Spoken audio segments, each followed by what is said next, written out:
comentaba Paco hace rato, pues estas sesiones semanales de neuroanatomía que son internas de nuestro capítulo estudiantil, pues se hacen con el objetivo de que nosotros tengamos un poco más de conocimiento en el área. Y pues por ello, para inaugurarlas el día de hoy, tenemos aquí la presencia del doctor Julio César. Muchas gracias por aceptar la invitación, doctor. Y pues cuando usted guste empezar, ¿eh?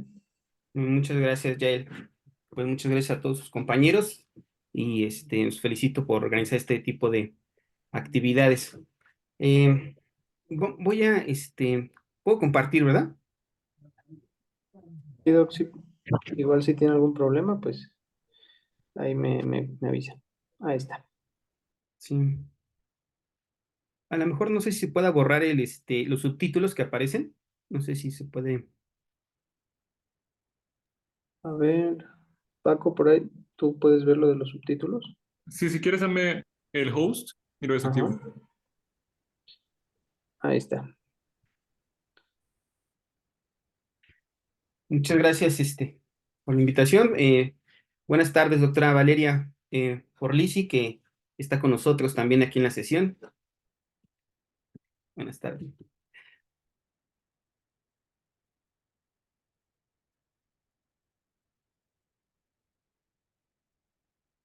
Sí, para quitarlos nada más hay que, del lado derecho donde está hay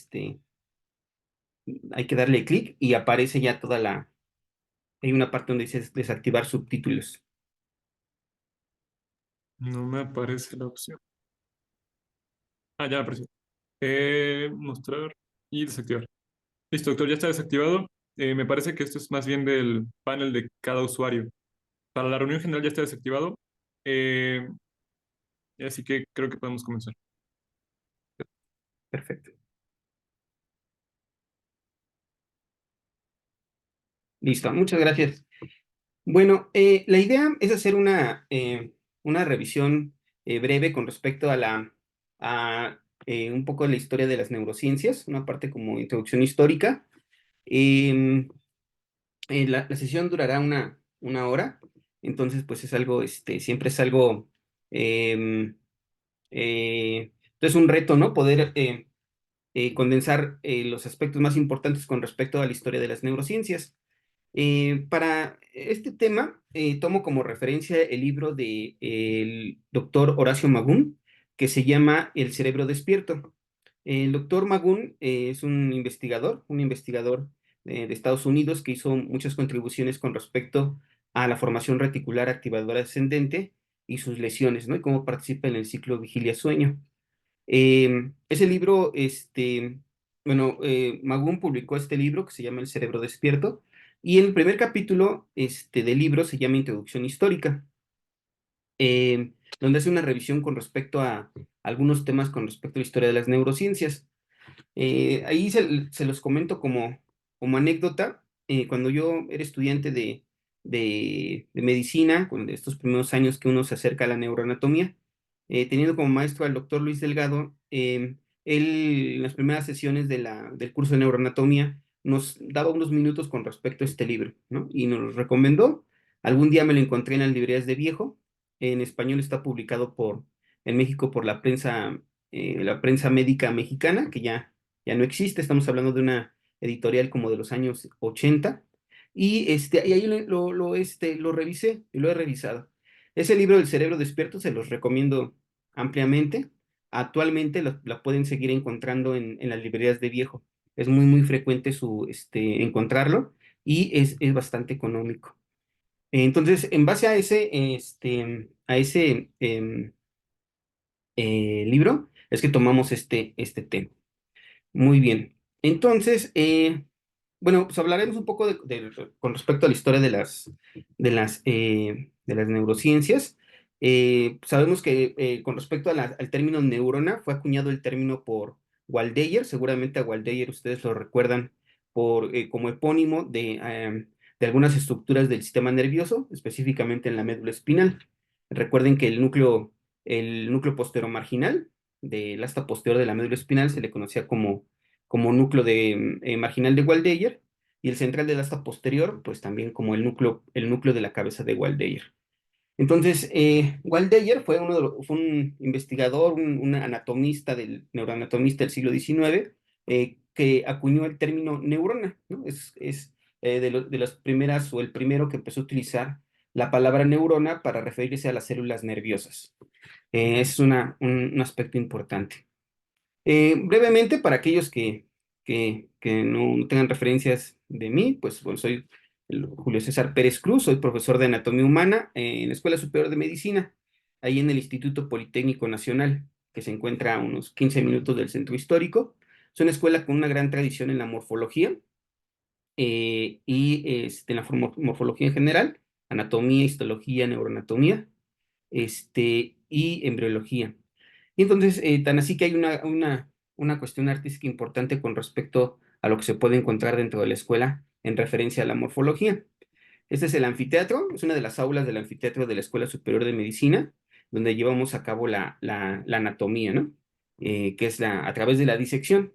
Eso es un grupo de anatomía con el que, uno de los mejores grupos que he tenido, previo a la pandemia, pues ahí en el anfiteatro, cada grupo tenía asignado un cuerpo para poder disecarlo en el transcurso del semestre.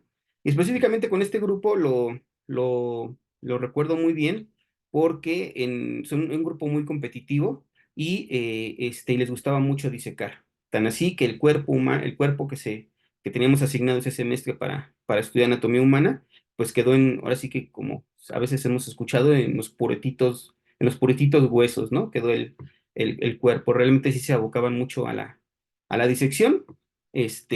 Como comento, este es un grupo antes de la pandemia. Generalmente ahorita ellos ya son médicos pasantes de servicio social, ya están por terminar la carrera. Y de cuando ellos entraron a medicina ahorita, en México, pues ha cambiado la situación con respecto al uso del material biológico para docencia e investigación.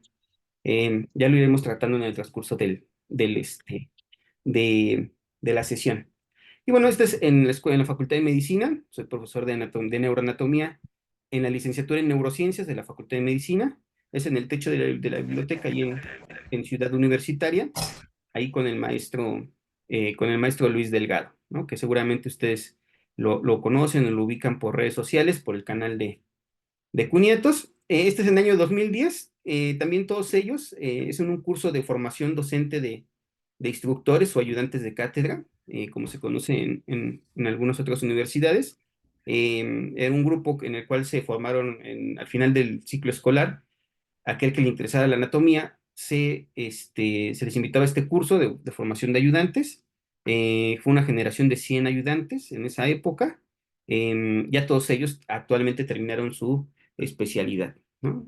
O se dedican a la parte a su especialidad o su posgrado, ¿no? Ya sea en el área de la maestría, el doctorado o las diferentes áreas de posgrado que existen en nuestro país. También les tocó, eran un periodo en el cual se disecaba 4 semanas, en las aulas de disección de la facultad y, y, este, mm, y también en otro contexto, ¿no? Un contexto histórico diferente con respecto al uso del cuerpo humano, y específicamente a lo que nos aboca a nosotros ahorita, que es el cerebro en el país, ¿no? Nuevamente, pues eso ya actualmente es casi imposible, o más bien es imposible, ¿no? Llevar actividades de ese tipo, o como se llevaban en ese momento en aquellos años. Muy bien. Entonces, ya metiéndonos a la parte del tema de la introducción a las neurociencias, yo sé que todos ustedes son apasionados de las neurociencias, de la neuroanatomía, de la neurocirugía, y seguramente reconocen esta imagen. Esta imagen viene en una de las páginas iniciales del libro de Kandel, de Principios de Neurociencias, y nos refiere a un texto donde por primera vez aparece la palabra cerebro. Estos símbolos que están aquí abajo, representan la palabra cerebro. Lo que dicen los estudiosos de este papiro es que nos habla sobre una patología del sistema nervioso, incluso nos habla sobre su diagnóstico y su tratamiento en esa época. Es la referencia, se puede decir referencia bibliográfica más antigua que se tiene con respecto al uso de la palabra cerebro. Y viene en el papiro de Edwin Smith. Entonces, en el papiro de Edwin Smith está la primera referencia con respecto al sistema nervioso. Es una copia de 1700 años antes de Cristo, perdón, sí, 1700 años antes de Cristo, de un manuscrito de 3.500 años antes de Cristo. Contiene el primer uso que se tiene de la palabra cerebro.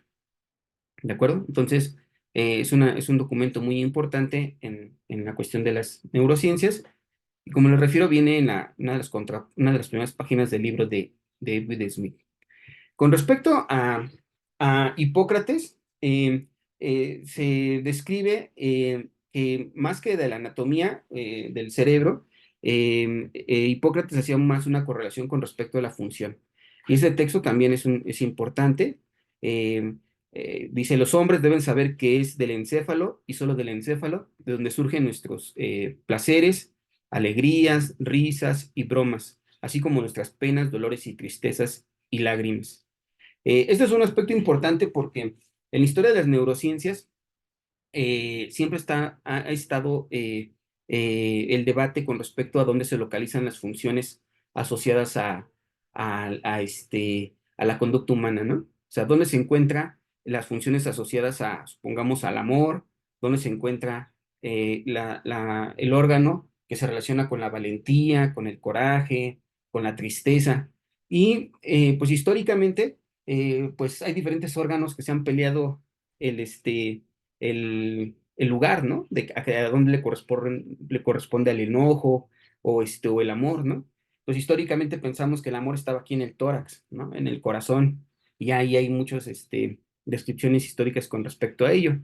Entonces, una contribución de Hipócrates es que, pues, él ya lo aterrizaba más hacia lo que es el encéfalo, ¿no?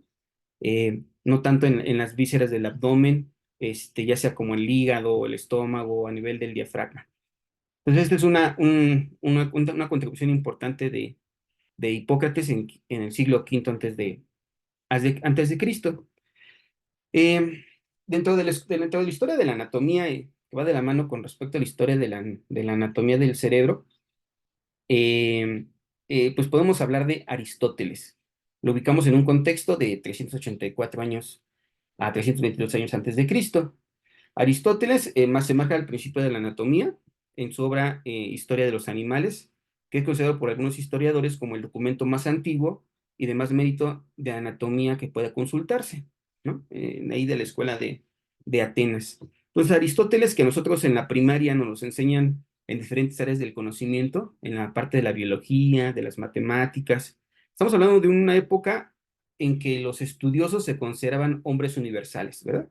O sea, les sabían a la anatomía, a la anatomía de los animales y de las plantas.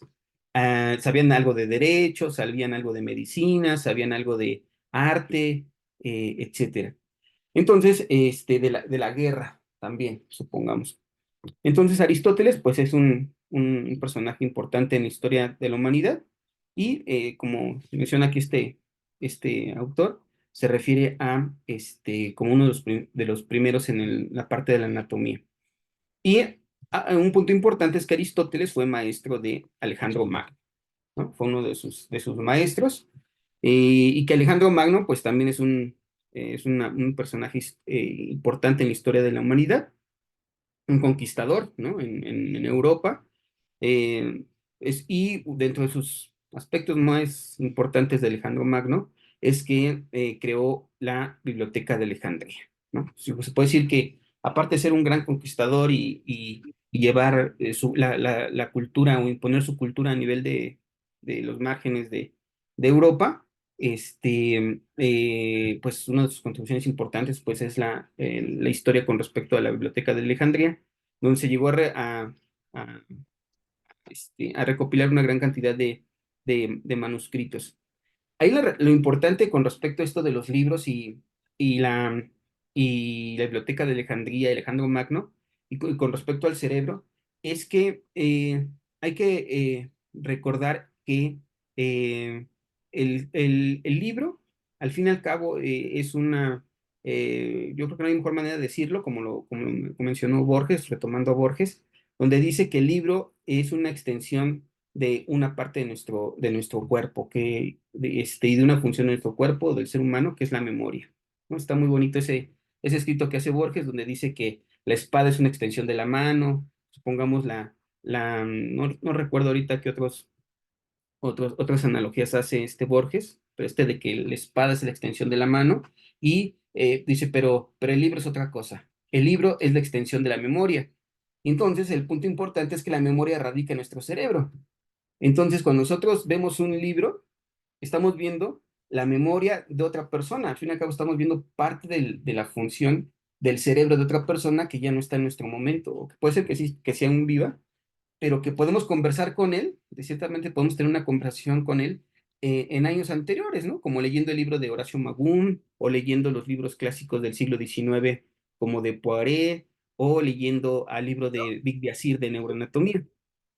Entonces es una analogía que me interesaría comentar, que al fin y al cabo un libro es como si fuera, es como si fuera es la extensión del cerebro de otra persona, con el cual conversas en un sentido, en un aspecto vertical, ¿no? O sea, puedes conversar con él en retrospectiva, ¿no? Principalmente con aquellos que ya no están, ¿no? En el plano terrenal en la actualidad.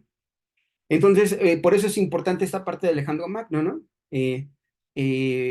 Fundó la Biblioteca de Alejandría, y ahí en esa Biblioteca de Alejandría pues estaban documentos que tenía que ver con la economía, con el comercio, pero que también tenía que ver con la medicina, y con la estructura del cuerpo humano, la estructura de los animales.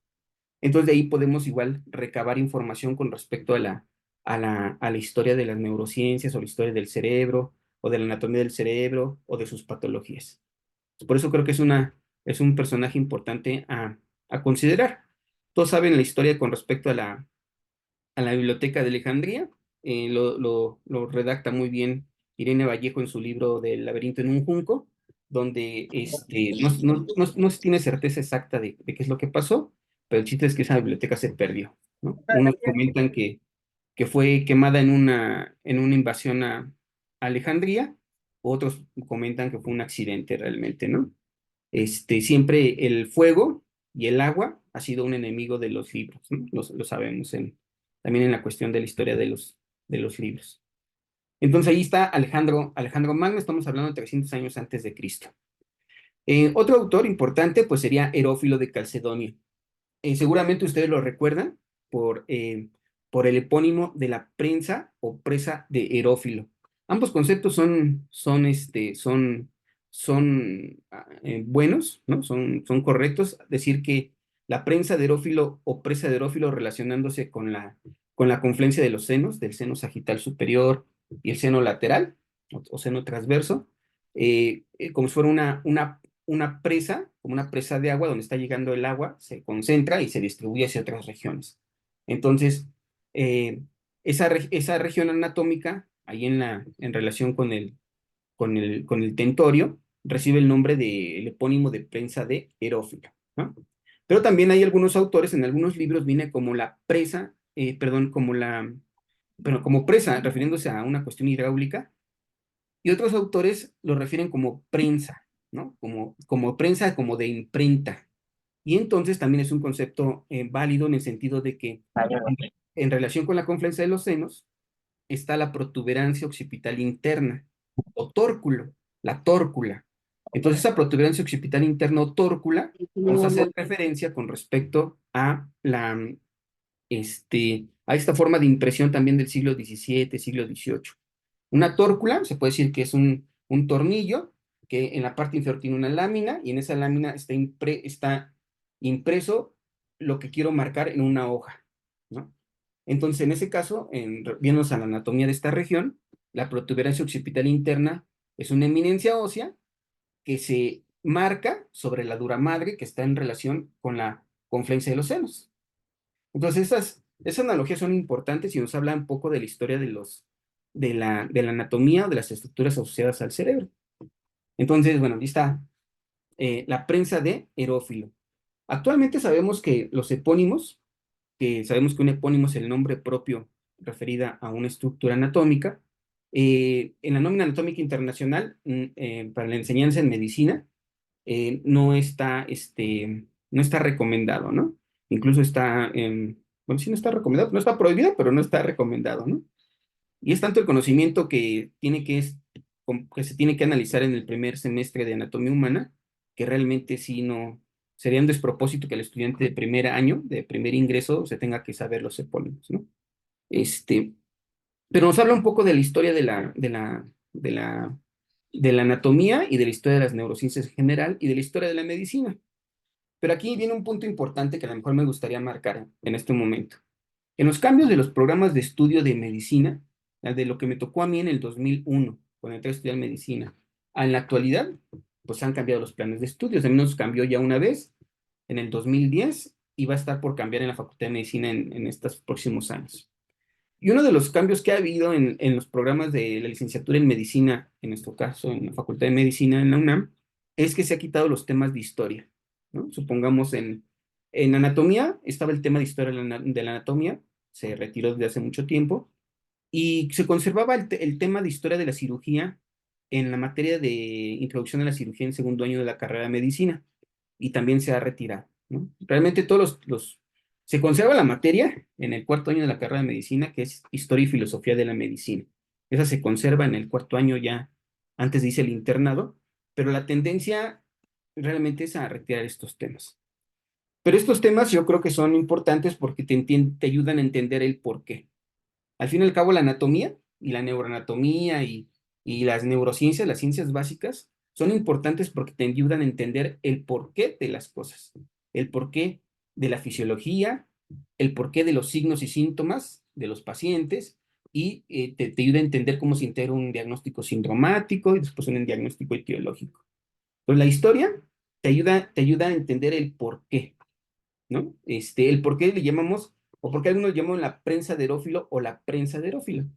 O supongamos, vamos a ver, por qué, otra no se me viene algún ejemplo a la mente, pero por qué ciertas estructuras del cerebro se llaman como se llaman. Ahorita vamos a poner ejemplos en el transcurso de la sesión.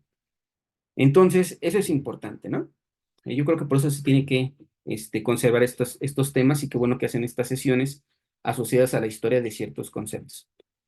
Bueno, entonces, Herófilo, llamado por Tertuliano el Débora cadáveres, ¿no? El Débora muertos, por su gran afición a la disección, ¿no? Entonces, el punto importante de la disección del cerebro es que te ayuda a entender la anatomía y hacer palpable las estructuras. Ver que el cerebro es real, ¿no? Eso es bien importante, o sea, tener el cerebrito en tu mano y decir, no, sí es cierto, ¿no? La consistencia, la textura, las dimensiones del cerebro, que solamente lo puedes aprender teniéndolo en tu mano.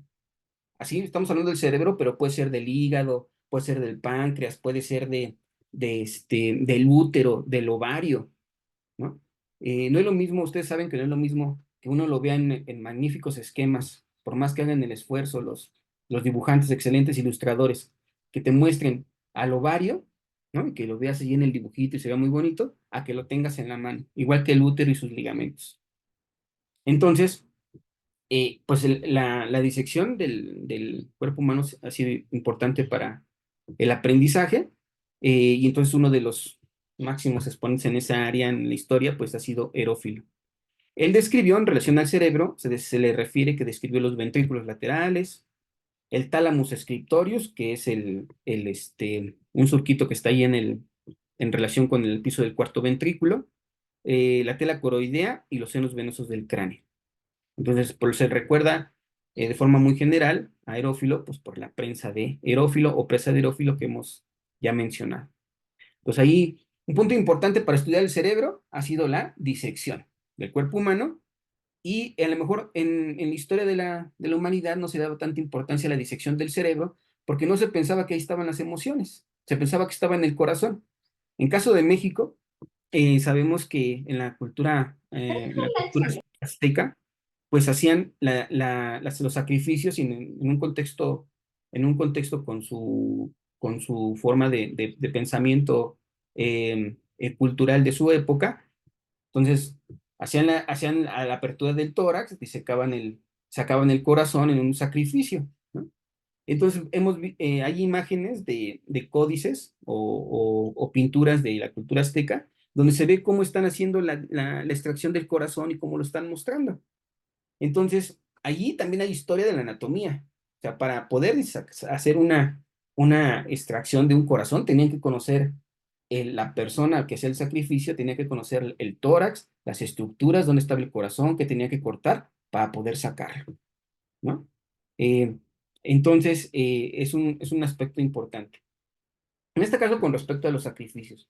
Pero con respecto a la historia de la humanidad, simplemente, pues históricamente los seres humanos han comido animalitos. Entonces, para cazar un animal, pues tenía que cazar el animal, tenía que comérselo. Para comérselo, pues tenía que disecarlo, se puede decir, ¿no? Entonces, también de ahí es que era importante el conocimiento de la anatomía, no solamente del ser humano, sino de los animales y de las plantas. Entonces, ese es un aspecto importante a mencionar. Entonces, pues hacía la disección. En la historia de la anatomía del cerebro y de la neuroanatomía y de la anatomía, pues sabemos que llegó un momento en que la disección pues no se vio muy bien, ¿no? Por diferentes aspectos. Si ustedes han visto la película del médico, o han leído el libro del médico de Noah Gordon, ahí nos describe muy bien un contexto de por qué estaba prohibido la disección. Una de las razones por la cual estaba prohibida es porque en ciertas formas de pensamiento se asociaba la visualización de las vísceras con la hechicería o con la adivinación, ¿no? O con la brujería. Entonces se pensaba que aquella persona que disecaba muertos y andaba hurgando ahí en las vísceras del abdomen de las personas, pues eran personas que ejercían artes oscuros, se puede decir, ¿no? Entonces, pues eso limitaba que se pudieran disecar cuerpos en un contexto de ese aspecto que tiene que ver con una cuestión, con cuestiones místicas y todo ello. Otra razón, pues es porque pues se consideraba como que era muy, bueno, en la historia de la anatomía, sabíamos, está esta parte de que se asignaban un par de cadáveres, un par de cuerpos a las escuelas de medicina o los colegios de cirujanos para que realizaran la disección del cuerpo de personas que eran criminales. Estamos hablando del siglo XVII, siglo XVIII, parte del siglo XIX. Hay que poner el contexto histórico, ¿no? En ese momento, la parte de la anestesia, pues todavía no estaba muy desarrollada, no estaba desarrollada, ¿no? Este, Etcétera, etcétera. Entonces, pues se llegó a dar algunos contextos donde se practicaba la disección en personas vivas, o a lo mejor ya le habían puesto un poco de sedación, pero después le estaban disecando y de repente por el dolor despertaba, entonces eh, eso generaba mucha animadversión del público en general, se puede decir. Pero se puede decir en ese contexto que en el siglo XIX, pues era legal, ¿no? O sea, era una forma de sanción al criminal, era morir disecado, ¿no? Entonces, está en los textos, ¿no? Eh, Eso en la actualidad, pues no se considera, no entra dentro de nuestro contexto ético, ¿verdad? De las épocas actuales. Entonces hay diferentes factores que hicieron que se promoviera la disección para el conocimiento del cerebro y de las estructuras del cuerpo humano, y hay otros factores que iban en contra un poco de esto, ¿no? Por cuestiones culturales o legales. Bien, otro autor que es importante en la neuroanatomía es Erasistrato de Zeus. Él es muy importante en la neuroanatomía, lo podemos hablar en 200 años antes de Cristo. Se considera como el padre de la neuroanatomía en general, ¿no? Eh, Describió las circunvoluciones eh, y los nervios de la médula espinal. Se fue el primero en postular un mecanismo de la función cerebral. Él pensaba que la sangre y dos tipos de aire o neuma eran las principales fuentes de alimento y movimiento, que los espíritus animales fueron llevados a todas partes del cuerpo a través de los nervios. Entonces él pensaba que los nervios estaban huecos y por ahí pasaba al aire o el neuma que hacía que el cuerpo funcionara.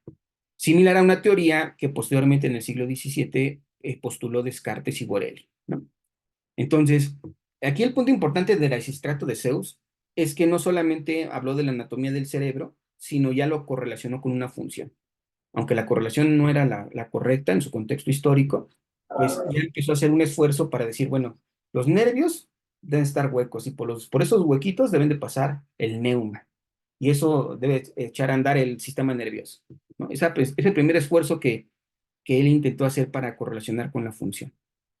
Entonces, el Arsistrato, pues, es un personaje importante en el tema.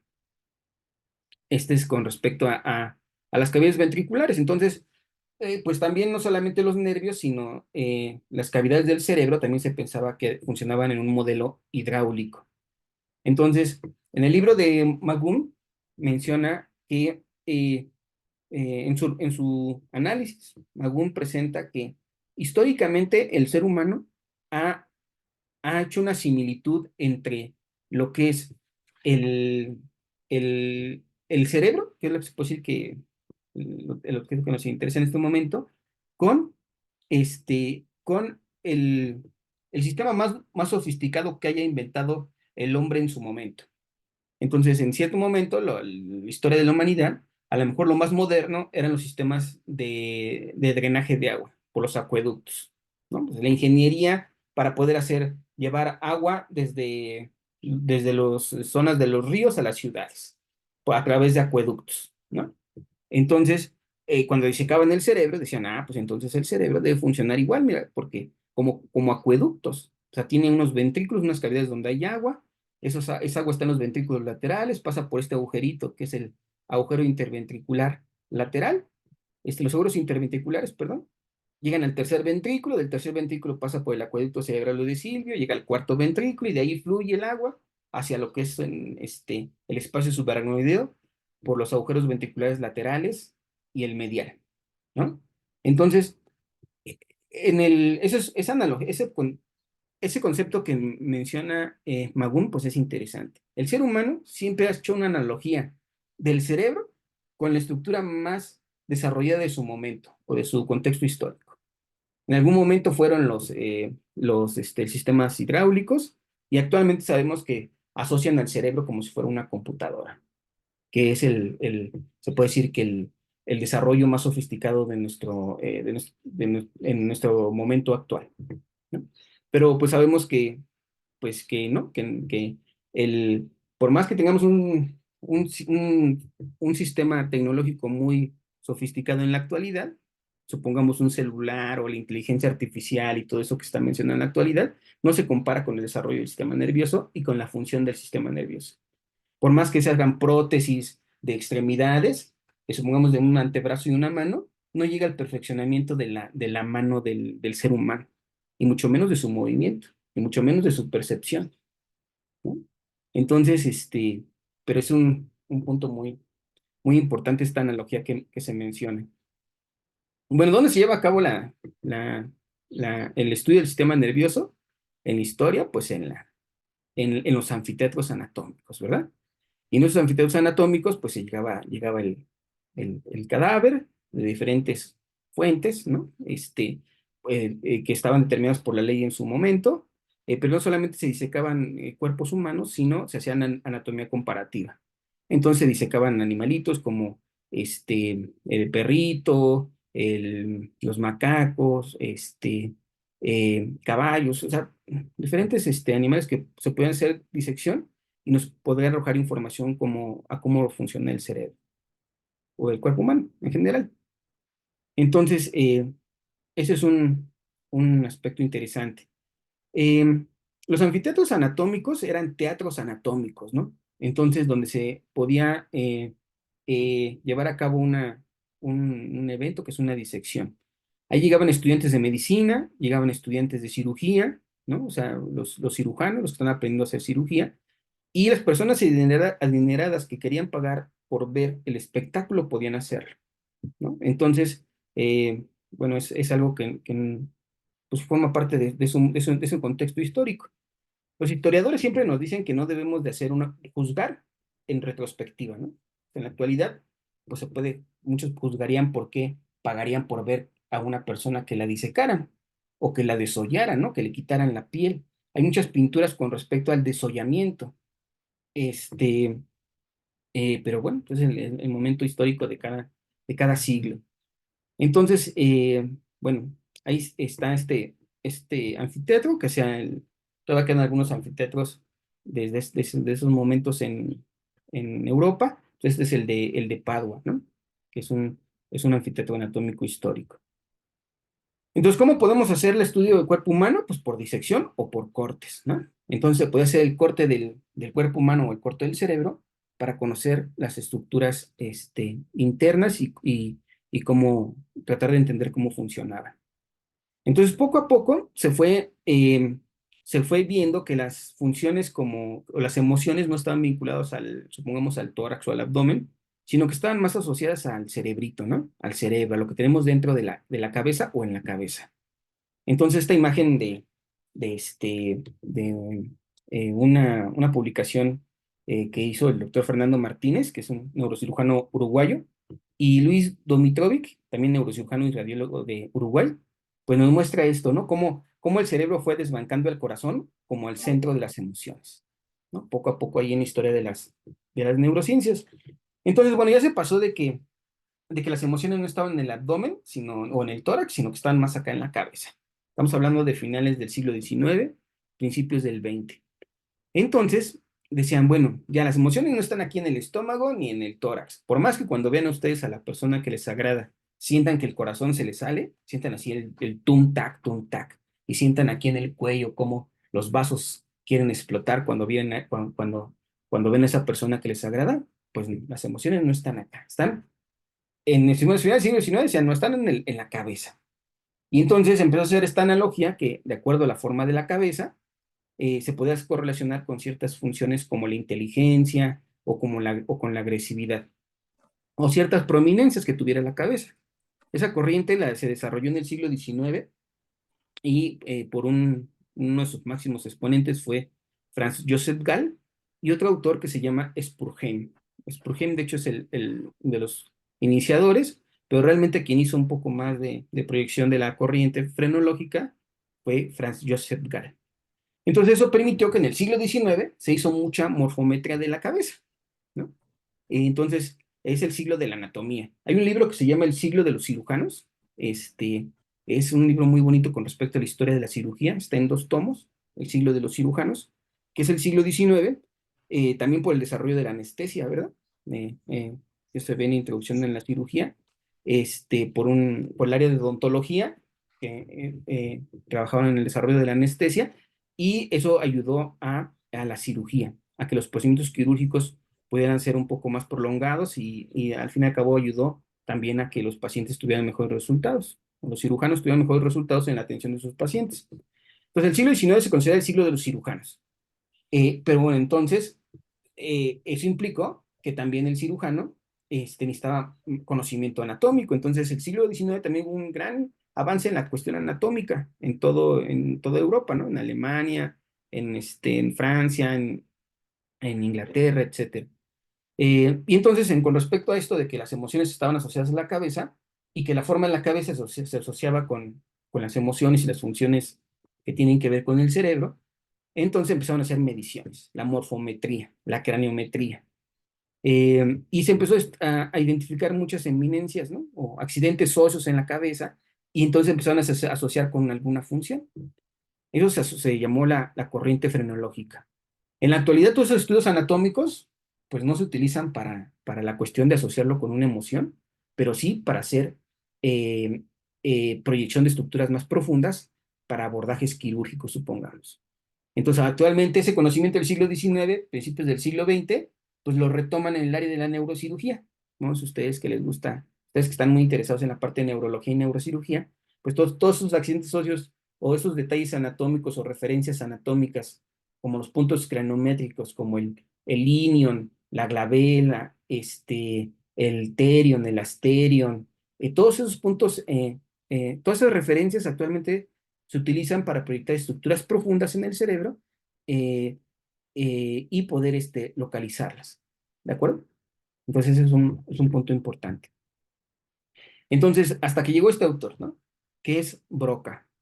Entonces, Broca mencionaba que fue uno de los que estuvo en contra un poco en contra de la corriente frenológica.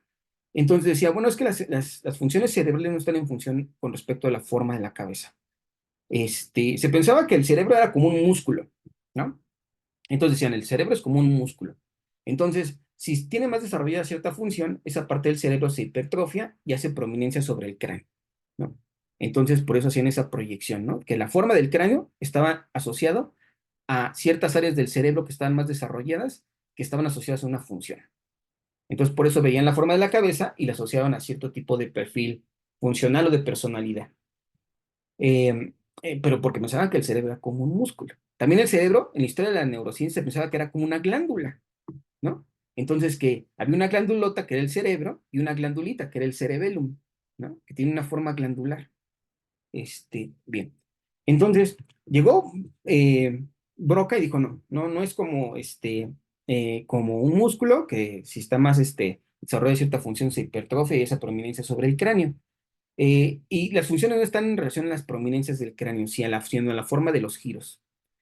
Y entonces Broca, de acuerdo a su experiencia como anatomista, como antropólogo y como neurólogo, ¿no? Ya empieza ahí la palabra de los neurólogos en finales del 19, que era todo aquel que se dedicara a algo del cerebro, ¿no? Ya sea la anatomía, embriología, histología o los pacientes, ¿no? Eh, eh, Mencionó, de acuerdo a algunos pacientes, que las funciones estaban localizadas en relación a los giros y surcos del cerebro. Y entonces describió que el giro triangular y el giro percular en el hemisferio izquierdo estaba asociado a la expresión del lenguaje. ¿Están de acuerdo?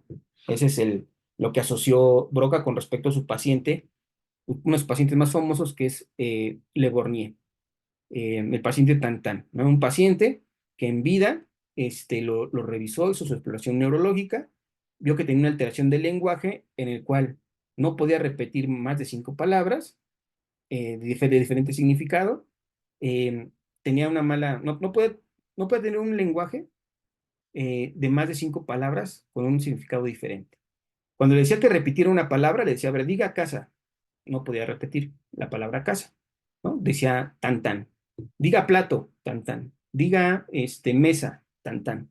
Pues no, tenía una mala repetición, pero si yo le decía, pero si le decía al paciente, levante su mano derecha, levante su mano izquierda, el paciente lo hacía. Entonces tenía una mala repetición con una buena comprensión, pero no podía repetir o tenía un lenguaje que no más de 5 palabras de significado diferente. Entonces, Broca, bueno, ese paciente, después ya que hizo su exploración neurológica y todo ello, hizo su historia clínica, ese paciente muere después, atropellado por una carreta. Estamos hablando del siglo XIX, ¿no? Principios del XX, donde las personas morían eh, eh, arrollados por carretas y caballos. Ahí recuerden la historia también del esposo de Marie Curie, ¿no? Esa es también una correlación histórica importante. También falleció arrollado por una carreta. Estamos hablando del siglo XIX. Ahí les recomiendo el libro que se llama Arte y Locura. Fue publicada por la Asociación Psiquiátrica Mexicana y viene la historia de Marie Curie, ¿no? Con respecto a, este, a sus contribuciones y a ciertas asociaciones. Muy bien. Entonces ya, Broca, ya muere el paciente Le Borgnier arrollado por una carreta y entonces va y hace la necropsia. Saca el cerebrito y entonces ve que en el giro triangular y opercular del hemisferio izquierdo está lesionado, ¿no? Somos esa región. Y entonces la correlación entre el cuadro clínico y lo que encontró en sus hallazgos en patología. Y entonces él dice, bueno, entonces nosotros hablamos con el hemisferio izquierdo. Y entonces empezó a hacer de mencionar que el giro triangular y el giro percular del hemisferio izquierdo es el que está asociado a la expresión del lenguaje. Le llamó el área motora del lenguaje o área de Broca. ¿De acuerdo? Estamos hablando de Broca a finales del 19. Entonces, actualmente hay un artículo muy interesante del doctor Dufault, que es un neurocirujano francés, que habla sobre el error de Broca. Pero acuérdense siempre esto que nos dicen los historiadores. No debemos juzgar a un personaje o a una cultura con nuestros valores, ¿no? Los valores de nuestra actualidad o los conocimientos de nuestra actualidad con la tecnología que nosotros tenemos ahora, ¿no? Porque juzgar históricamente a nuestros antecesores en el siglo XIX o en el siglo XVIII con nuestros ojos, pues es injusto, ¿no? Así como a nosotros nos juzgarían a lo mejor en el 2000, en el 2034 en el 2000, en el 2334 a lo mejor, nos juzgarían con los ojos de esa época, con su tecnología de esa época, y también sería injusto, ¿no? Entonces, es un punto muy importante, eso. Entonces, Broca menciono esto? Actualmente salió un artículo del doctor Dufo donde dice, se llama el error de Broca. Y entonces, ¿cuál fue el error de Broca? El error de Broca, se puede decir, es proyectar lo que encontró en un paciente, ¿no? En una persona, en un paciente, a todos los demás.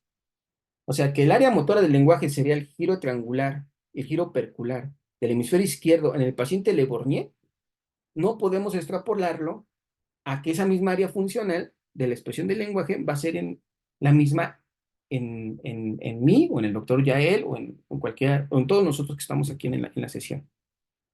Entonces, uno de los principales, se puede decir como críticas que se hace a la descripción de Broca.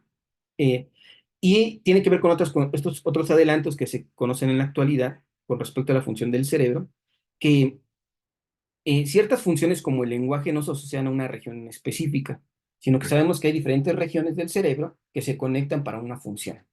Y eso se llama la teoría de redes neuronales, ¿no? Y el proyecto del conectoma. O sea, nuevamente, en el siglo XIX, Broca empezó con la teoría de la localización.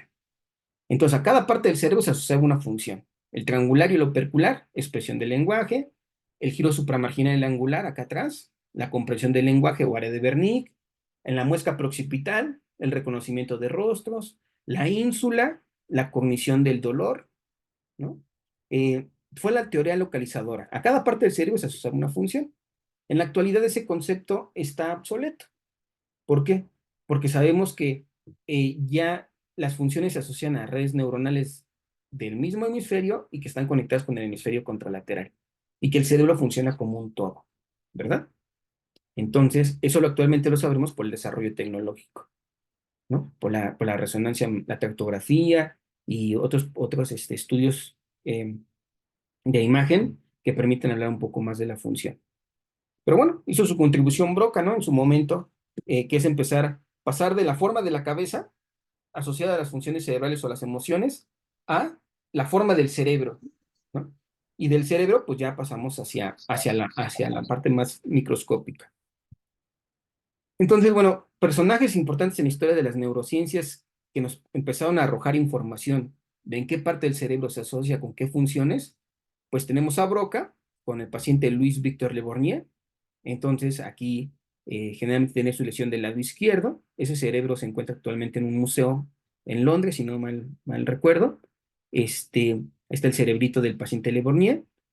Otro personaje que es un rockstar de la neuropsicología, pues sería Phineas Gage, ¿no? Entonces, Phineas Gage también es un personaje en la historia de las neurociencias muy, muy reconocido.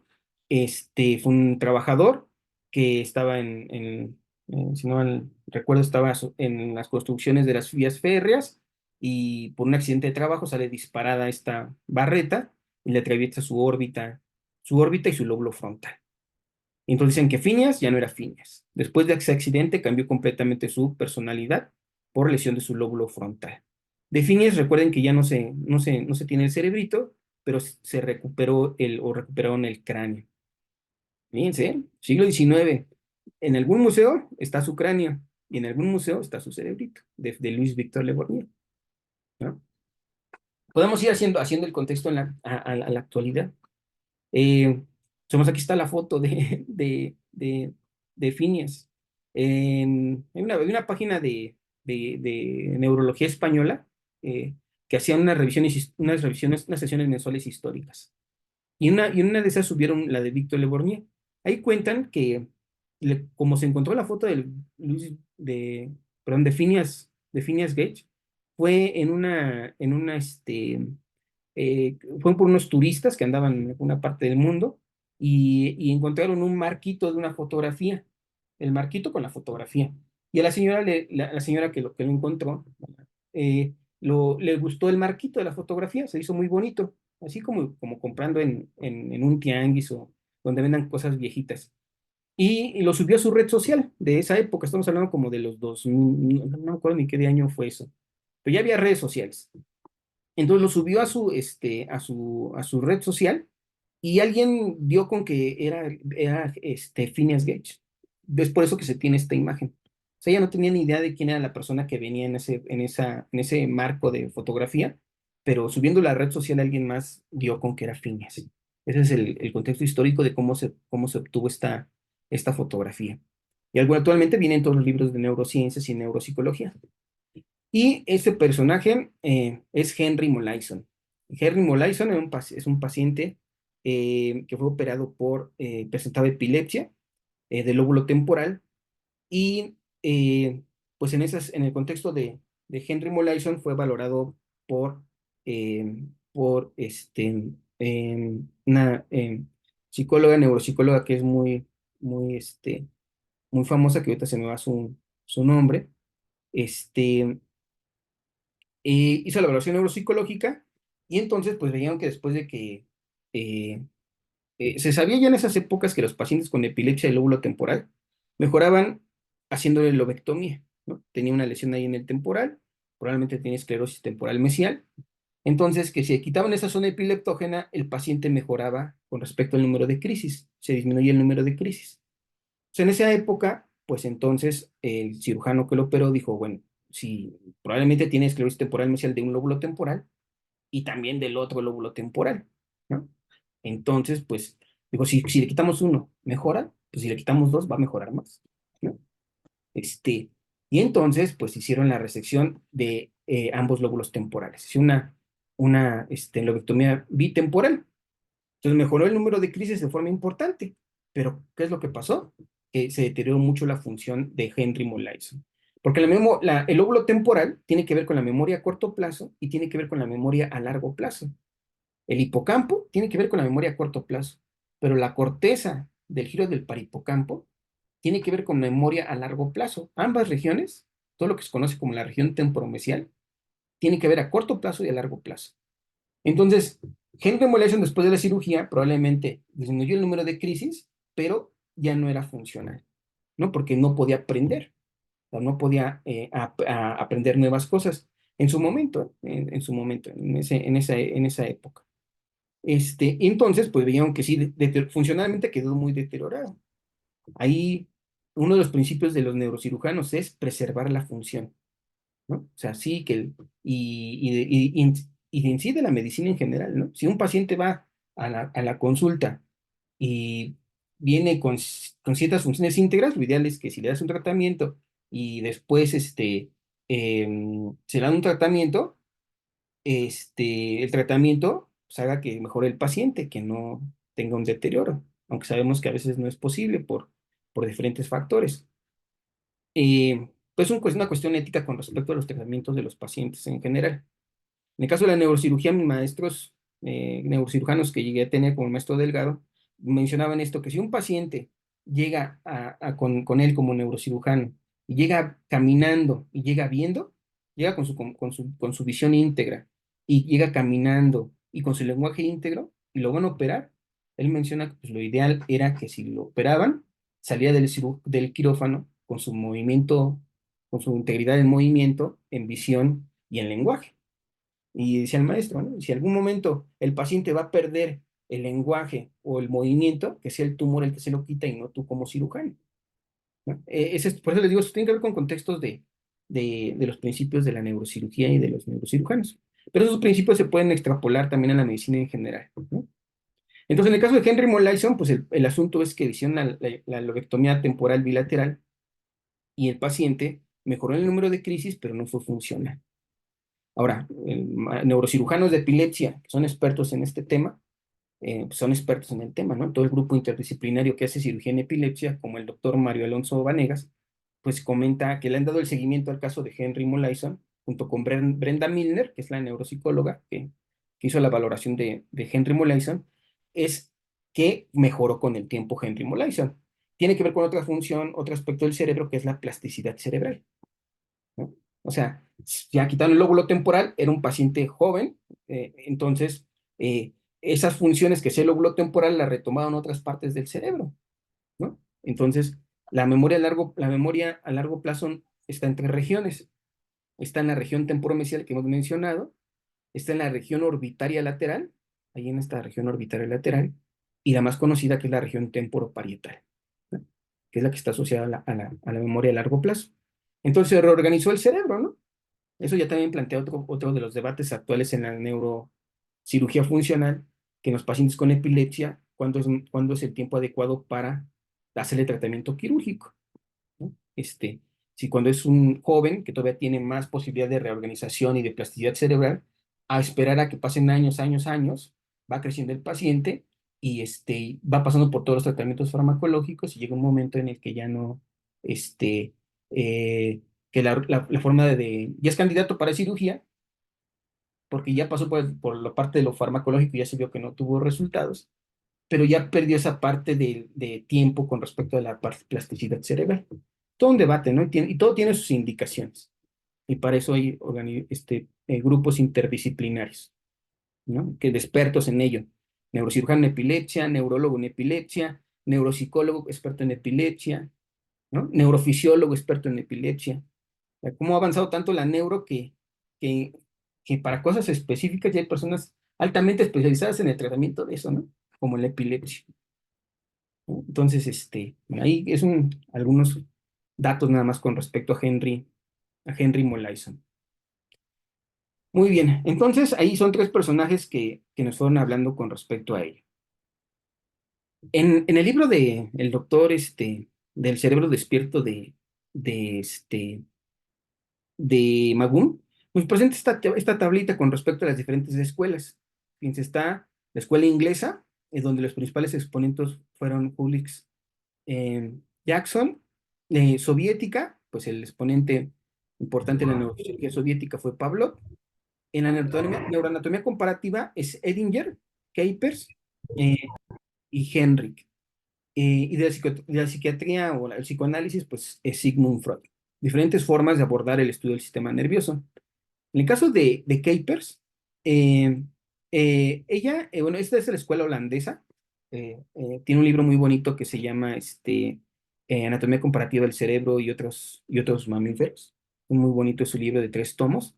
A lo mejor aquí un punto importante es que alumna de Capers es Elizabeth Crosby, que publicó un libro de neuroanatomía ya en el siglo XX. Hay un artículo con respecto a la doctora Elizabeth Crosby en la revista Neurosurgery. Se llama Elizabeth Crosby, amiga de los neurocirujanos. Ella trabajó en Stanford, si mal recuerdo, sí, en Stanford, y hizo muchos estudios neuroanatómicos, neuroanatomía en el siglo XX, muy vinculado al grupo de neurocirugía. Entonces ahí viene de la escuela holandesa. Eh, y entonces cada uno integra su forma de entender el sistema nervioso, ¿no? Julius Jackson lo divide en 3 niveles en su organización funcional: superior, medio, inferior. Pavlov habla de un sistema secundario de señales, de los reflejos condicionados y no condicionados. Y en la parte de neuroanatomía comparativa, Capers habla de la parte más, las estructuras más viejitas filogenéticamente, que sería el tallo cerebral, la formación reticular, el hipotálamo, una zona intermedia, que son las zonas primarias, como la corteza motora primaria, somestésica primaria, visual primaria, y una parte más elevada, que serían las áreas de asociación de asociaciones, como la corteza temporoparietal, ¿no? Donde se asocia ya lo visual, lo somestésico, lo auditivo, para integrar funciones mucho más sofisticadas, como pueden ser las praxias. Entonces sabemos que una praxia es un movimiento secuencial con un fin determinado. Y para poder hacer una praxia necesito de todos mis sentidos y sistemas. Sistema motor, somestésico, visual, auditivo, como abrir una puerta o servirse una taza de café, ¿no? Dicen, seguramente han visto este libro por ahí de neuropsicología que dice servirse una taza de café es algo complejo.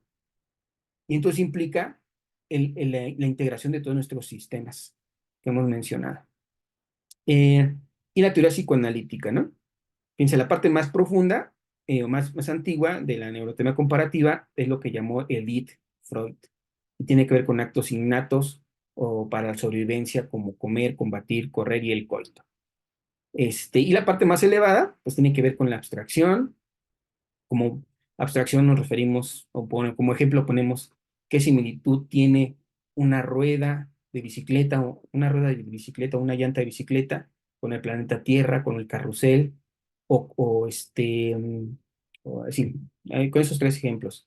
Y dirán a alguien, pues en qué rueda, ¿no? La llanta rueda, la llanta o la llanta de bicicleta pues da vueltas, el planeta también da vueltas y el carrusel también da vueltas. Entonces, la abstracción, discriminación, simbolización y la comunicación, ¿no? Sería el lenguaje. Este esquema del libro de Magume está interesante.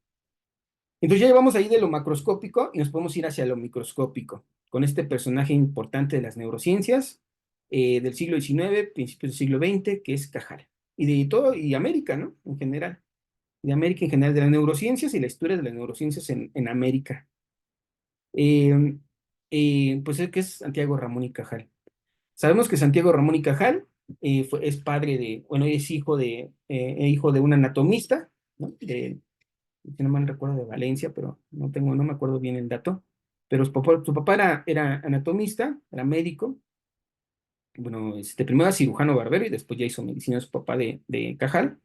Y quería que su hijo fuera también médico, ¿no? Aunque sabemos que le gustaba más la cuestión del arte. Pero, pues, si en la actualidad todavía sigue pasando esto de que los papás determinan qué van a estudiar los hijos, pues en el siglo XIX, pues era, era todavía mucho mayor, ¿no? Entonces, pues Cajal entró a medicina, su papá era anatomista y él no le gustaba tanto la anatomía macroscópica, sino decía que ya, para él en el siglo XIX, final del siglo XIX, decía que ya la anatomía pues ya estaba terminada, ¿no? Ya, o sea, ya se había hecho mucha descripción en todo el siglo XIX y había que ir hacia lo microscópico. Pero para lo microscópico necesitaba el microscopio, o sea, tecnología, la tecnología más avanzada de su época, que era el microscopio, y pues el asunto es que era un microscopio, tenía acceso a un microscopio, era caro, ¿no? Entonces, bueno, pues hizo muchos esfuerzos en su universidad, en sus épocas, para poder hacerse un microscopio y hacer investigación. Entonces sabemos que en la actualidad Cajal se le debe no se le contribuyó en la historia de las neurociencias con la doctrina neuronal. En esta doctrina neuronal, pues se menciona que la neurona es la unidad anatomofuncional del sistema nervioso. La unidad anatómica, la unidad trófica, la unidad genética del sistema nervioso es la neurona. Y eso lo desarrolló, lo fue conceptualizando Santiago Ramón y Cajal. El asunto era cómo comprobarlo. Entonces, en el siglo XIX, final del siglo XIX, pues se dio ahí un pleito importante en la historia de las neurociencias entre, por un lado, Santiago Ramón y Cajal, y por el otro lado, Camilo Golgi, ¿verdad? Porque en el siglo XIX había dos corrientes para entender el cerebro. Uno era la teoría radicular, ¿no? Que había que las neuronas estaban en continuidad con todas las neuronas, con otras neuronas y con otras neuronas y formaban una red. Esa se llama la teoría radicular. Versus la teoría celular. Y entonces, donde decía que cada célula era una estructura independiente. Entonces, hay dos exponentes en esa teoría. Por un lado era Cajal y otros que vamos a mencionar ahorita, y por el otro lado estaba Camilo Golgi. Camilo Golgi estaba más por la teoría radicular. Y entonces, en su estudio, pues, Camilo Golgi describió diferentes técnicas de impregnación para poder hacer estudio microscópico de las células, que utilizó Santiago Ramón y Cajal para poder sustentar su teoría celular. Fíjense, este texto viene en un libro de Cajal, bueno, no de Cajal, sobre Cajal, y dice, es mucho texto, pero vamos a leerlo porque está interesante. Dice, dos hipótesis principales sobre la estructura íntima de la sustancia gris se disponen en el campo de la ciencia. La del retículo, o sea, la de la red, defendida por todos los neurólogos, y la de la terminación libre, insinuada tímidamente por dos solitarios, que era His, que seguramente han escuchado de His, enlace de His en el sistema de conducción, y Forel. Forel, neuroanatomista del siglo XIX, tiene un libro muy bonito de neuroanatomía. Y Forel, sin eco en las escuelas, ¿no? Pues los solitarios eran His y Forel, y aquí estaba en el equipo Cajal, ¿no? Y la teoría radicular, ¿no? Dice, la hipótesis de la red era el formidable enemigo a vencer, creada por Herlange, sostenida después por Meiner. Seguramente Meiner también les suena de algunos epónimos, como el núcleo basal de Meiner, y otros neurólogos célebres, durante una época, esto es bien importante, durante una época en la que la penuria metodológica excusaba las aventuras de la fantasía. Este es un punto muy importante, ¿no? O sea, a falta de tecnología nos sobra la fantasía, ¿no? Entonces, sabemos que históricamente en todo el mundo A lo mejor en México, sabemos que a veces hacer algo de investigación, anatómica, neuroanatómica, es a mucho, como decimos, mucho pulmón, o sea, muchas ganas, no hay recursos asignados para poder hacer esos proyectos, hay muchas cosas en adversidad para poder desarrollar esos proyectos y mucho más de tecnología, mucho más tener un microscopio. Entonces, dice, durante una época en la que la penuria metodológica excusaba las aventuras de la fantasía. La teoría reticular recibió al fin de Golgi una forma arquitectónica nueva y atrayente, y hasta cierta apariencia de apoyo en los hechos de observación. Pues esto es bien, bien importante, ¿no? Sabemos que una de las cosas que más se quejaba Cajal es la falta de apoyo a la ciencia en España en finales del siglo XIX, pero pues creo que históricamente ha sido, ¿no? En diferentes países, o la investigación anatómica, o la investigación en neurociencias, etcétera. Muy bien, entonces este es un punto muy importante. Entonces, bueno, pues sabemos que en la actualidad, pues ya está muy descrito ello, ¿verdad? Que las células son estructuras independientes que se comunican con otras células a través de un espacio donde se liberan neurotransmisores. Sabemos que eso es la sinapsis, y ya todo lo que sabemos en la actualidad. Bueno, pues en su momento fue un aspecto muy importante, lo que le mereció el premio Nobel en 1906, tanto a Cajal como a Camillo Golgi. ¿No? Ese es un aspecto importante. Entonces, leer estos libritos, supongamos este libro de Cajal y otros de fisiología de la época, de 1900, finales del 19, uno lo va leyendo y va leyendo eso y esto que les digo, ¿no? Dicen, bueno, se pensaba que el cerebro era una glándula, y entonces por la consistencia, igual que el cerebro. Entonces, en los finales del siglo XIX, los anatomistas, neuroanatomistas se ponían a pensar, bueno, eh, ¿qué consistencia tendrá el cerebro? ¿Como la misma del hígado? Y entonces describen en estos libros del siglo XIX cómo agarraban cerebritos y los dejaban caer de una misma altura, dejaban caer un cerebrito, el cerebro, y por otra parte el cerebelo. Y veían la resistencia del tejido al impacto. Y entonces eso los hacía, pues les permitía hacer como inferencias con respecto a la, a la estructura del tejido y todo ello. Este, y está publicado y realmente leyendo eso es como interesante. Por otra parte, en esos libros del siglo XIX hacen descripciones fantásticas de las estructuras, como el de la lira de David, ¿no? El del fornix con la comisura hipocampal, y que entonces eso parece un salterium o lira de David. Lo que llaman algunos la neuroanatomía romántica, pero que ya si te vas ahorita actualmente a un cerebrito con el microscopio y empiezas a disecar esa región, dices, no, pues aquí no hay ninguna lira de David, ¿no? Aquí yo no encuentro ninguna comisura hipocampal. Y si yo con unos microscopios como los que tenemos en la actualidad, estereoscópicos, no los puedes ver, ¿cómo es que describieron ellos en el siglo XIX la comisura hipocampal o lira de David? O sea, ¿realmente existe la comisura hipocampal? ¿Realmente existe? Pues no, pues ahí era la fantasía, ¿no? Pero bueno, pero te ayuda a entender en la actualidad cómo llegamos a ese conocimiento. Bueno. Otra personaje importante en las neurociencias que hay que mencionar, ya vamos a acabar, es Rita Levi-Montalcini, ¿no? Es una supercientífica, superneurocientífica que se asocia, bueno, que hizo la descripción del factor de crecimiento neuronal. Sabemos que fue un premio Nobel de Medicina, recibió el premio Nobel de Medicina por sus contribuciones, y que también pues pudo hacer ciencia en un ambiente, en un contexto completamente diferente al actual, ¿no? Igual que muchas neurocientíficas del siglo XIX y principios del XX. Una de ellas también, aparte de Rita Levi-Montalcini, pues es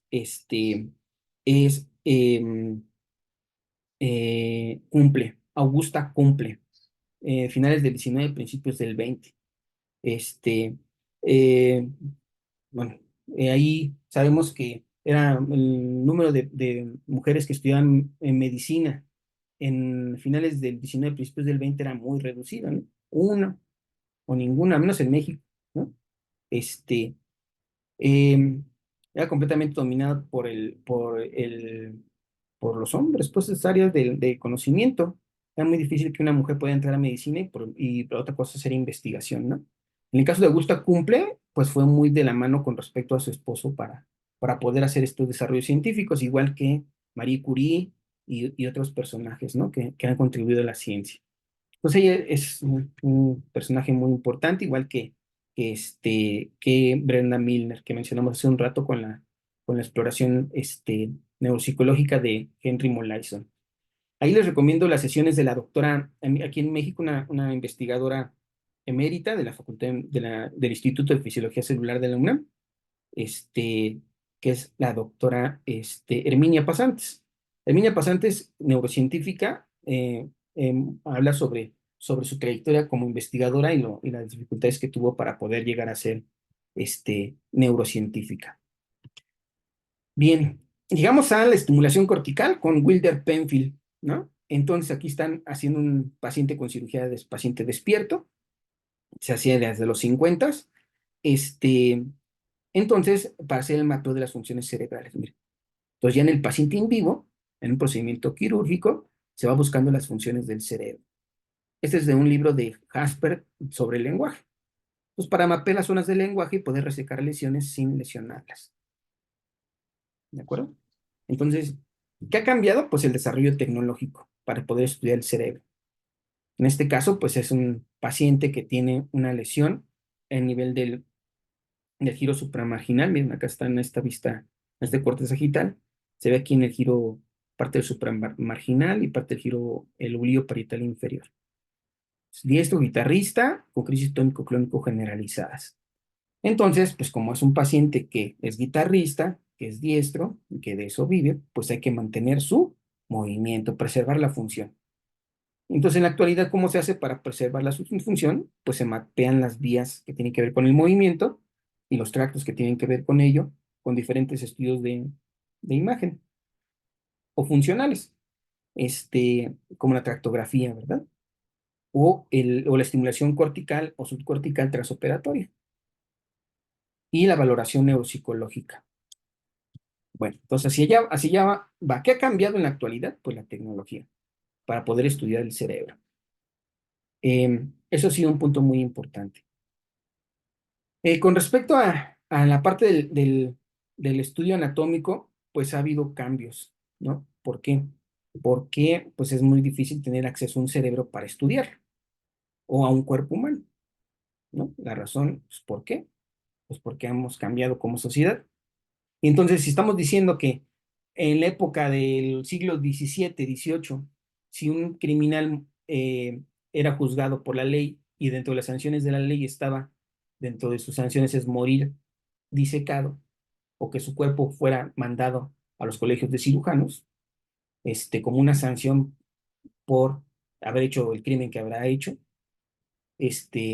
entonces, en esa época estaba dentro de la ley y dentro de la ética de la época.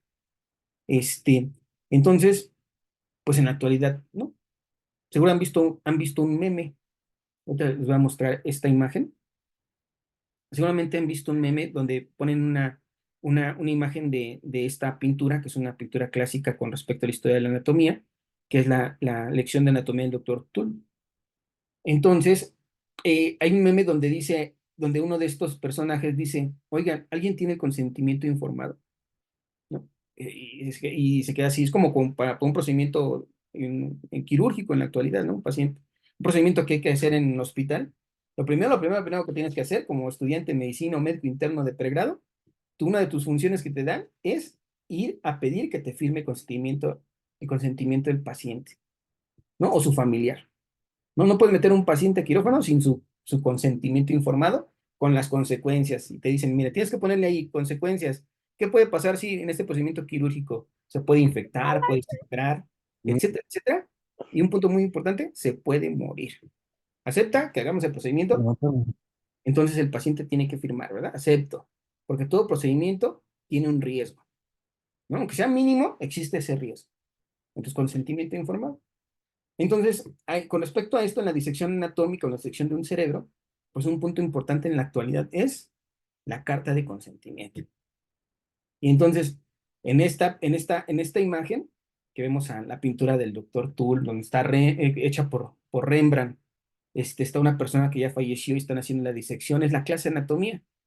Simplemente sería, a ver, ¿dónde está la carta de consentimiento de la persona que consintió que una vez que muriera, fuera llevado su cuerpo a una escuela de medicina para que hicieran estudios anatómicos, docencia e investigación? Y dices, no, pues no hay. ¿Por qué no había? ¿Por qué no había? Porque, al menos en México, ¿no? O sea, cada país tiene su contexto legal. Antes del 2017, los cuerpos que llegaban a las escuelas de medicina eran de personas desconocidas. En la historia de la anatomía y de las neurociencias, hay una oración al cadáver desconocido de Rokitansky, que en algunas escuelas de medicina lo habían puesto así en grande. Oración al cadáver desconocido de Rokitansky. De ahí te dice mucho, al cadáver desconocido. O sea, antes del 2017, en las escuelas de medicina podían recibir cadáveres de cuerpos desconocidos, ¿no? Que sabemos que a lo mejor llegan a un hospital, en el hospital se da tratamiento, etcétera, etcétera, fallece y no hay quien reclama ahora el cuerpo. Y entonces lo que ocurría es que dentro de la ley estaba que si una persona desconocida, ese cuerpo se tenía que ir al Instituto de Ciencias Forenses o a la morgue para que le hicieran la necropsia y se le diera destino final a ese cuerpo, ¿no? A un panteón, supongamos. Se hacía la necropsia, se buscaba la causa de muerte, ya terminaba la necropsia, había un expediente, una averiguación previa y ese cuerpo llegaba a un panteón, se daba destino final, se inhumaba. Ahí está. Bueno, o la otra opción es que se utilizaran en las facultades de medicina, se mandaran a escuelas de medicina para hacer docencia e investigación. No había un consentimiento informado por una persona desconocida, ¿no? No había una persona que reclamara. Después del 2017, lo que ocurrió en la ley es que se modificó. Y entonces, en las escuelas de medicina solamente pueden tener cuerpos en la actualidad de personas que en vida hicieron la donación de su cuerpo a una universidad para hacer docencia o investigación. Y entonces eso pues ya cambió todo. ¿Por qué? Porque para eso implica que las escuelas de medicina tienen que tener un programa de donación de cuerpos. Tienen que tener también una estructura legal para poder recibir esos cuerpos o esos cerebritos para poder hacer docencia e investigación. Y entonces, pues en programas de donación de cuerpos, creo que en México, no tengo el dato exacto, pero tiene la Facultad de Medicina de la UNAM y tiene, creo que la Universidad Autónoma de Nuevo León, ¿no? Es tener el programa, pero una cosa es tener el programa y otra cosa es que las personas en vida quieran realmente donar sus cuerpos a las escuelas de medicina. Tiene que ver con esta cuestión también de los programas de donación de órganos, ¿no? Desconozco cómo está ese tema de los programas de donación de órganos, pues sabemos que también es difícil, ¿no? La persona que en vida, done sus órganos para algún paciente que lo necesite, un trasplante de riñón, un trasplante de corazón. Entonces, pues eso ha hecho que haya un menor material para hacer estudio de docencia e investigación en las universidades, ¿no? Y en los hospitales y en todas, en México. Entonces cambió cambiamos, ¿no? Cambiamos como sociedad y es lo lógico, ¿no? Entonces eso que pasaba en el siglo XVII, siglo XVIII, XIX, o hasta el XX, ¿no? A la actualidad, pues ya no es lo mismo. Por eso les mostraba a los alumnos que hicieron anatomía antes de la pandemia, mucho antes de la pandemia, ¿no? Pues podían disecar el cuerpo, tenían el cerebro en su mano, lo estudiaban, lo disecaban. Muy bien.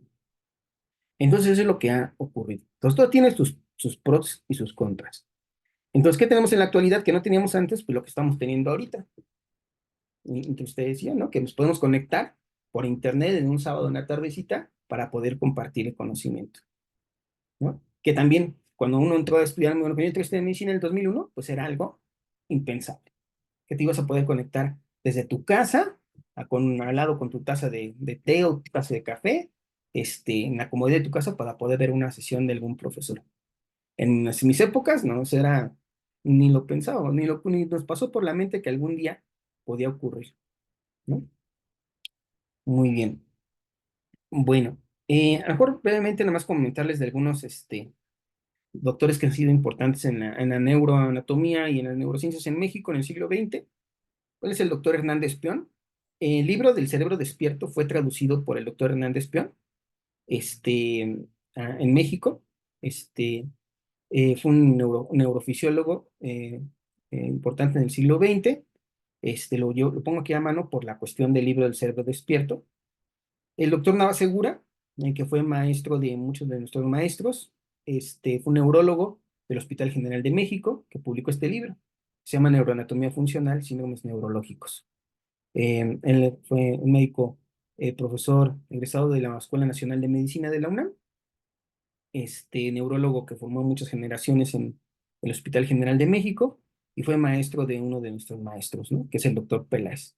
El doctor Peláez, Salvador Peláez, era profesor de la Facultad de Medicina de la UNAM, fue alumno del doctor Navasegura, y falleció el año pasado el maestro.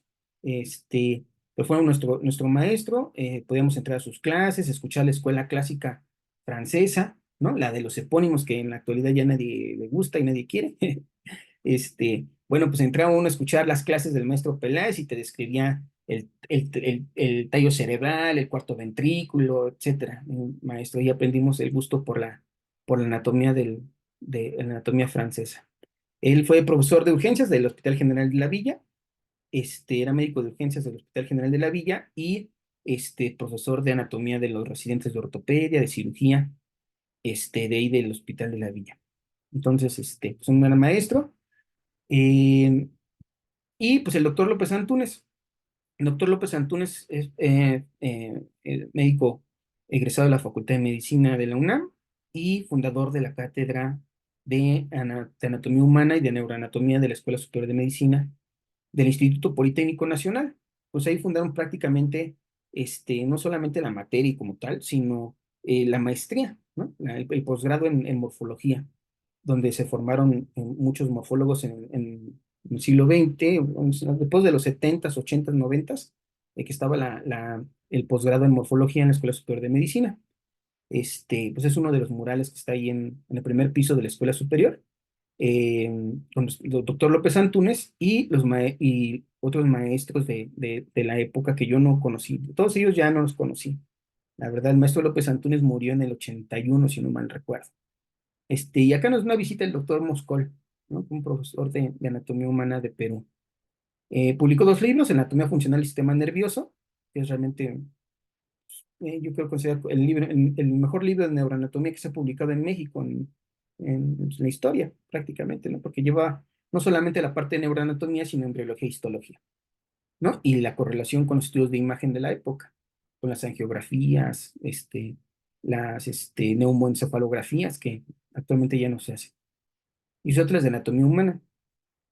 El maestro Benítez Padilla, es un anatomista en la Facultad de Medicina, médico internista, anatomista, maestro de muchas generaciones. A lo mejor ahí lo que me gustaría recalcar es que en su época el maestro Benítez, eh, cuando igual yo era estudiante por ahí de los 2001, 2002, llegó a coincidir en algunas sesiones con el doctor en la disección y le preguntaba al doctor, ¿cómo ve usted con respecto a, ya ni me acuerdo qué era lo tecnológico en su momento que estaban yendo a promover en la universidad, si la Natomash o algo así, no me acuerdo, la verdad. Este, y él dijo algo bien importante, dijo, "Pues son modas, ¿no? Históricamente siempre han venido aquí a mostrarnos que el nuevo no sé qué, que esto y que va a suplantar al cadáver, y etcétera, etcétera. Entonces él dijo, no, pues son modas que vienen, que así constantemente vienen y vienen y vienen. Siempre vendrán. Dice, pero algo que no puede suplantar si no se puede suplantar la enseñanza de la anatomía o la neuroanatomía, que es el cuerpo humano, ¿no? Ya, me queda ahí como ese recuerdo con el doctor Benítez.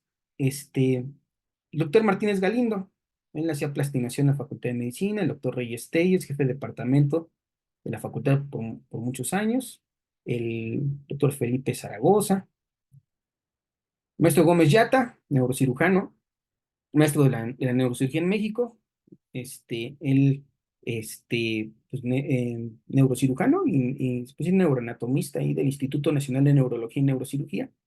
En el instituto, en el primer año, todos los residentes de todas las especialidades que quieran hacer o que hacen una especialidad en el instituto, el R1 de neurocirugía, R1 de neurología, psiquiatría, neuroanestesia, todos los que quieran hacer algo, o que estén haciendo algo en el instituto en el primer año, hasta el maestro Gómez Yata tenían que entrar al curso de neuroanatomía. Eran martes y jueves, a veces martes, miércoles y jueves, así se daba la clase del maestro. Falleció el maestro ya hace unos años, en el 2011, si no mal recuerdo. Maestro Delgado, que ya lo conocen ustedes, ¿no? Con el canal de YouTube. Ese canal de YouTube se empezó en el año 2010, realmente cuando se empezó a hacer esos videos para las clases en línea, para compartir las clases del maestro en línea, pues hubo mucha resistencia, ¿no? Hubo mucha resistencia para poder hacer esos videos, la mayoría de los profesores no estaban de acuerdo. Dentro de los comentarios que recibimos es que YouTube no era un medio académico, ¿no? Para poder compartir el conocimiento que se generaba en la universidad. Eso lo tengo muy claro, ¿no? Cuando hicieron ese comentario, ¿no? Que no era un medio académico. Pero yo me acuerdo que en esa época, estamos hablando en 2010, yo veía que si metía en YouTube, estaba la universidad en Estados Unidos, en California, en Berkeley. Y me acuerdo que en Berkeley subían las clases de anatomía de profesores de los 70s, de los 80s. Por ahí andan las clases de Snell, ¿no? De anatomía humana. Entonces yo me acuerdo cuando yo escuchaba esos argumentos que nos daban de que YouTube no era un medio académico para compartir el conocimiento o hacer academia, pues yo, pues como que no me terminaba de convencer la idea, pero me generaba la duda, pero yo decía, pero si en Berkeley o en Stanford están subiendo las clases que ellos tenían grabadas de los profesores de los 70s, y que así como que, y bueno, pues ya seguimos subiendo esos videos, se subieron en un año, el maestro hizo todos los videos así, este, todos los días ponía a hacer sus clases, las subíamos, las grabamos, y ya, ¿no? Sigue ahí vigente ese canal, ¿no? Que es el canal de YouTube. Esta generación ya justamente este año están en su servicio social o están terminando la carrera, ¿no? Muy bien. Entonces pasamos de la presencial a lo en línea, ¿no? Como el día de hoy. Pues son también unos pros, ¿no? En la historia de la anatomía, de compartir el conocimiento anatómico, ¿no? Que podemos estar a cientos y cientos de kilómetros de distancia y podemos compartir el gusto por la neuro, ¿no? Y bueno, pues ahí tenemos a los estudiantes de medicina, que una de las cosas más interesantes y que más motiva a los profesores, creo, a mí como profesor de anatomía humana y de neuroanatomía, es que realmente a los alumnos les interese lo que les estás explicando, ¿no? Que si tú les estás enseñando cómo se diseca el cerebrito, que lo saquen, que lo vean, que realmente sí les interese, ¿no? Porque si les interesa a ellos, pues ya se cumple como que, al menos a veces sentimos que cumplimos nuestra función, ¿no? Dice en un libro Borges, de uno de los libros de Borges, en un texto de Borges, dice que con Borges profesor, dice, bueno, el día de hoy logré, este, logré interesar un poco a mis alumnos en la clase, ¿no? Antes de empezar a hacer todo su cuento que va a hacer, dice, bueno, el día de hoy llegué a la universidad, di mi clase y logré interesar un poco a los alumnos en la clase. Y ya con eso sentía más que satisfecho de su labor docente. Entonces, pues, la parte más bonita de la disección anatómica y de la neuroanatomía es poder tener el cerebro, que el alumno lo palpe, lo vea, y que se pierda esto que dicen muchos alumnos a veces cuando recién los conozco, que me dicen que la neuroanatomía es algo abstracto. O sea, no, es que la neuroanatomía es abstracta. Y entonces yo digo, no, pero ¿cuál abstracto? O sea, si tú puedes tocarlo, mira, tócalo, velo, sácalo. Ves el giro, el surco, las arterias, las venas, si lo cortas está esto, esto y esto. O sea, no es abstracto, es algo palpable, ¿no? Este, Ahora el problema ya es el que decimos ahorita, ¿no? Que ya se modificó la ley y ahora pues, tener acceso a un cerebrito humano se vuelve casi imposible o es imposible. Y eso ahorita, pues todavía el material biológico que es remanente de los últimos años. Pero si la situación sigue así, yo creo que en unos 20, pues ya, unos 10 años, ya la cantidad de material biológico que habrá para docencia o investigación va a ser mínima. O quién sabe cuál será el futuro, ¿no? A ver, este, está la cuestión de los simuladores, ¿no? El desarrollo de simuladores, modelos de látex, etcétera. Pero bueno, entonces eso es bien importante, ¿no? Cuando el alumno realmente, así como estamos haciendo la disección, se corta el hueso, se quita, se hace cuando se despega la dura madre del cráneo, y entonces va sacando el cerebrito, y entonces los alumnos así dicen, wow, ¿no? El efecto wow. Entonces, no, el cerebro. Doctor, ¿lo puedo tocar? ¿No? Y dices, bueno, sí, a ver, tócalo, ¿no? Así, al palo, ve a lavarlo a la tarja. Entonces, realmente eso es bien importante, ¿no? Porque eso muchas veces determina a lo que se va a dedicar una persona en el futuro, ¿no? A lo mejor estos alumnos que son de primer año conocieron el cerebro y determinó que realmente les gustara la medicina. Estaban dudosos entre si se quedaban en medicina o no, si les gustaba la anatomía o no. Y ese tipo de acciones, así como que muchos alumnos dicen, no, sí, doctor, ya me di cuenta que sí es lo que me gusta esto, que sí es esto lo que me gusta, ¿no? Este, y muchas veces determina que probablemente mañana pasado estos estudiantes sean neurólogos, neurocirujanos, psiquiatras, neuropsicólogos o docentes en el área de morfología, ¿no? En la neuroanatomía, que se vayan por el área de la maestría, el doctorado, que sean neurocientíficos. Muy bien. Pues bueno, eso sería todo. Pues si tengan alguna duda, algún comentario. Muchas gracias, doctor. Pues, Invitamos a la audiencia a dejar sus preguntas en el chat. Mientras, de nuevo, felicitarlo por su excelente presentación. En los próximos días les tenemos enviando su constancia como ponente. Y en caso de no haber más preguntas, ¿le gustaría dejar algún mensaje final para la audiencia? Pues no sé, más bien si tienen alguna pregunta o algún comentario. pues felicitarle, doctor, por su excelente desempeño, pues tanto docente como en disección y esas imágenes muy bonitas que ha logrado obtener por ahí de modelos anatómicos. Pues gracias por aceptar otra vez la invitación de venir a hablarnos un poco de la historia de las neurociencias. Pues yo creo que a todos como estudiantes nos motiva, nos hace entender también todo lo que se ha tenido que vivir para lograr comprender un poco pues, de toda la complejidad de nuestro sistema nervioso y pues yo creo que pues como estudiantes nos es muy emotivo, doctor. Muchísimas gracias. Bueno, pues muchas gracias a ustedes. Doctora Valeria, no sé si quiera comentar algo, complementar o algo que usted... Buenas noches a todos. Excelente presentación, doctor. Yo amo todo lo que sea historia de la anatomía, historia de la neuroanatomía, por eso me pedí permiso para poder asistir. Hubo un montón de puntos que no conocía, así que le agradezco que haya aumentado mi caudal de conocimiento. Eh, Como usted dice, en este momento no se utilizan o no se recomienda utilizar los epónimos. Lamentablemente nosotros sí tenemos mucho uso de epónimos aún, pero a mí me parece que lo importante es, si yo voy a hablar, por ejemplo, de, no sé, la prensa de Herófilo, que el alumno tiene que comprender o el estudiante tiene que comprender a qué se está haciendo referencia. O por ejemplo, cuando se habla en el piso del cuarto ventrículo de el ala blanca interna, el ala gris, el ala blanca externa, con esos nombres viejos en lugar de hablar de los trígonos, ¿por qué se llamaban ala blanca, ala gris? O sea, y entender que esas descripciones se hicieron en momentos en los que no había electricidad, por ejemplo, que se trabajaba a la luz de las velas, donde los descubrimientos o las descripciones eran total y completamente dependientes de... Usted empleó una palabra que fue la fantasía, yo diría más la imaginación, una imaginación así muy abierta, pero Julio, muchísimas gracias porque la clase fue brillante. Muchas, muchas gracias. Muchas gracias, doctora Valeria, por su comentario. Pues bueno, pues muchas gracias a todos. Dice aquí el doctor Alejandro Yupanqui, mm,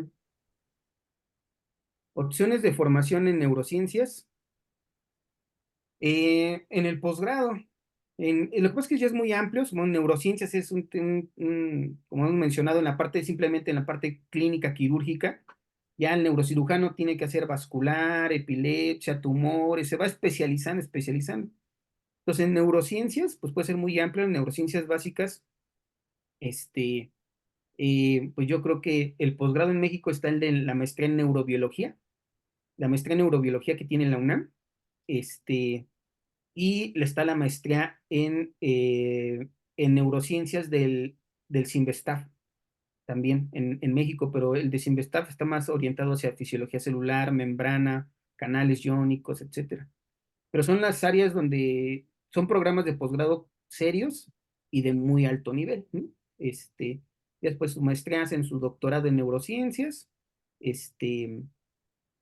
también depende qué área qué les guste a ustedes, porque eh, eh, pues ya se dedican a partes pequeñitas de cada uno del cerebro, o del sistema nervioso.